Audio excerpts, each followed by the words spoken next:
হঠাৎ করে দেখলে মনে হবে এটি ফিলিস্তিনের গাজার কোনো একটি আশ্রয় কেন্দ্র, কিন্তু একটু সময় নিয়ে দেখলে বোঝা যাবে এটি আসলে গাজা নয়, বরং ইসরায়েলের একটি আশ্রয় কেন্দ্র।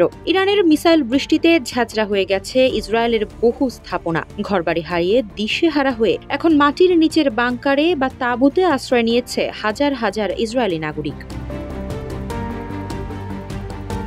দখলদার রাষ্ট্রের নাগরিকদের এমন করুণ দশা দেখে হয়তো একটু স্বস্তি পাবেন ফিলিস্তিনের বাস্তুহারা নাগরিকরা। ইরান ইসরায়েল সংঘাত শুরুর পর থেকে ইসরায়েলে বন্ধ রয়েছে স্কুল আর ব্যবসা প্রতিষ্ঠান। বোমার আঘাত থেকে বাঁচতে দেশ জুড়ে নাগরিকদের পাঠানো হয়েছে আশ্রয় কেন্দ্রে। এমনকি কর্মস্থলগুলো পরিণত হয়েছে সাময়িক আশ্রয় কেন্দ্রে। মাটির নিচের বাংকারে জায়গা না হওয়ায় অনেকেই আশ্রয় নিয়েছেন মেট্রো স্টেশনগুলোতে।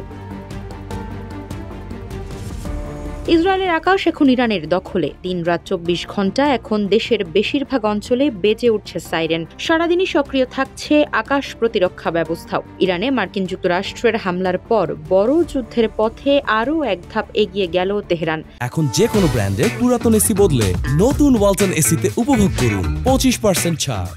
আমেরিকা তেহরানে এই হামলা চালিয়ে ইরানকে আরও বড় হামলা করার দিকে এগিয়ে দিল। ওই হামলার জবাবে অন্তত 27টি মিসাইল ছুড়েছে ইরান। 2 দফা মিসাইল ছোড়ার পর দেশটিতে এখন পর্যন্ত 16 জন আহতের খবর পাওয়া গেছে।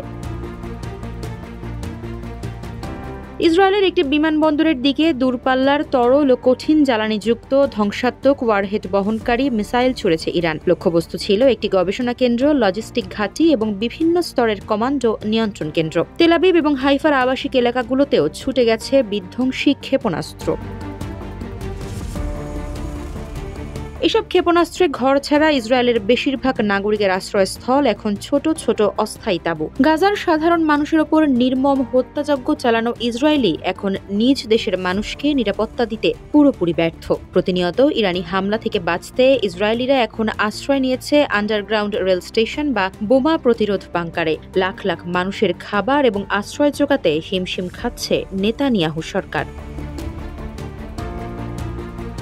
ইরানে ইসরায়েলের হামলাকে সমর্থন জানাচ্ছে বাংকারে আশ্রয় নেওয়া ইসরায়েলিরা। তারা ভাবছে এভাবেই যুদ্ধ শেষ করবে যুক্তরাষ্ট্র, কিন্তু তারা ঘুণাক্ষরেও ভাবতে পারছে না যুদ্ধ সবে শুরু। এবার তাদের পরিণতি ফিলিস্তিনিদের মতো করেই ছাড়বে ইরান। আফসারা নাজ, নিউজ ডেস্ক, ইত্তেফাক।